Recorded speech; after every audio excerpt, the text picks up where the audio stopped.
What makes these murders extremely unusual was the motive. It all started with a Bible study group in Grants Pass, Oregon in 1983. Our research included court documents, newspaper coverage, and 10 boxes of evidence at the Grants Pass Police Department.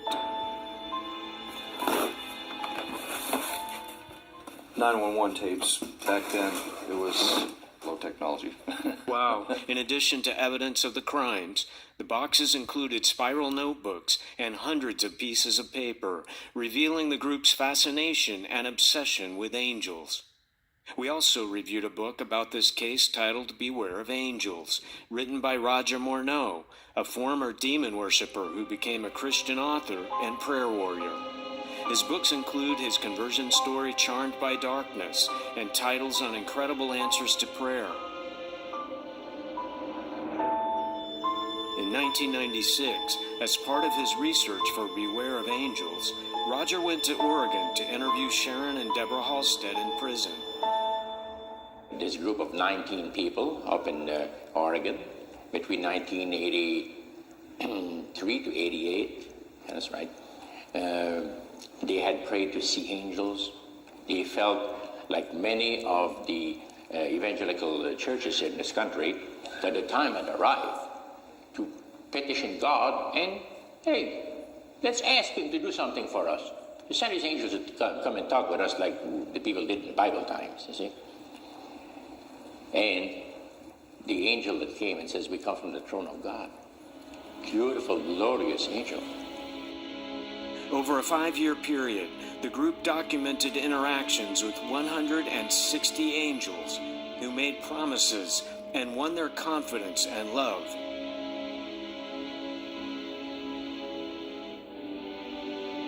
One bright being, claiming to be Jesus, appeared to the group, affirming the work of the angels.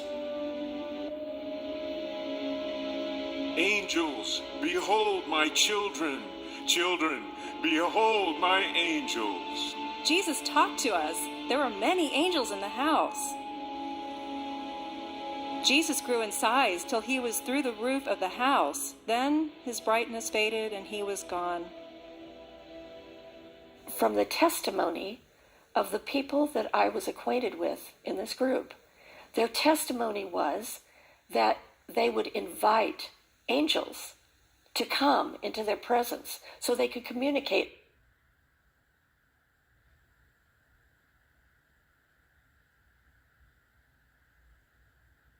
Openly with them. They saw them and communicated and would say, "Greetings, angel," and then the angel would respond back. Well, these individuals would then be like a channel to which these spirits would speak. Tells them about people they don't know, things that are going to happen in their lives. And we used to do that a lot with Lynn. I mean, not just us, but everybody from the group, because Lynn was the first one that could see and hear.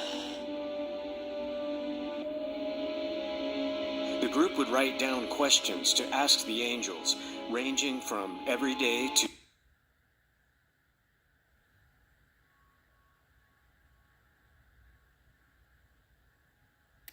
theological. The responses were then written down next to the question. The angels spoke high things about themselves, which should have been a major red flag. But the lies were beautiful, mixing in just enough of the Bible to keep the group engaged. I am he. I was the first. Ancient of days and I are as one, yet separate, mentioned in the Bible. I have all the answers. There is much work to be done by we the angels. My words are Jesus' words. You no longer need a mediator, for you will hear things for yourself and see many glorious things. This doesn't sound right. They indulged the group's curiosity.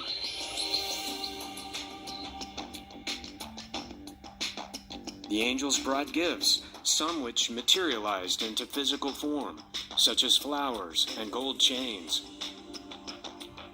Other gifts were supposedly reserved in heaven, such as white horses and transparent pianos.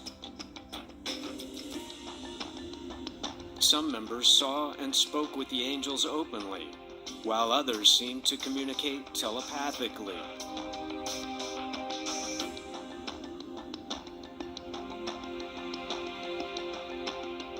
Two members also received the gift of astral travel, also known as out-of-body experiences, which they referred to as spiritual travel.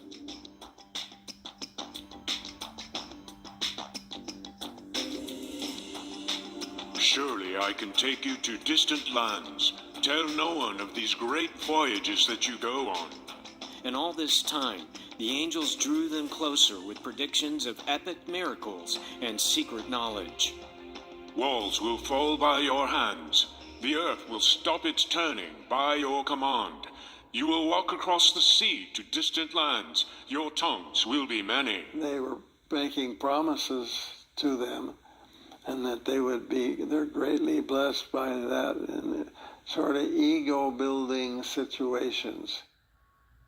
Sharon, the shout of your voice will cause the greatest mountain to crumble on your enemy to protect the Lord's people.